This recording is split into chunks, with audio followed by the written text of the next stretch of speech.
ഓം ശാന്തി.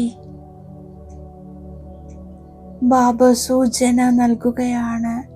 സദാ അചഞ്ചല സുദൃഢ ഏകരസസ്ഥിതിയുടെ അനുഭവം ചെയ്യൂ.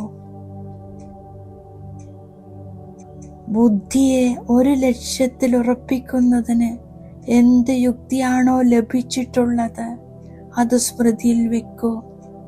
ഇളകാൻ അനുവദിക്കരുത്. ദേഹവും ദേഹത്തിൻ്റെ ലോകത്തു നിന്നും വേറിട്ട് മനോബുദ്ധിയുടെ വിമാനത്തിൽ സെക്കൻഡിൽ ആകാരി നിരാകാരി സ്ഥിതികളുടെ അനുഭവം ചെയ്യൂ. ബുദ്ധിയെ ഇളകാൻ അനുവദിക്കാതിരിക്കൂ.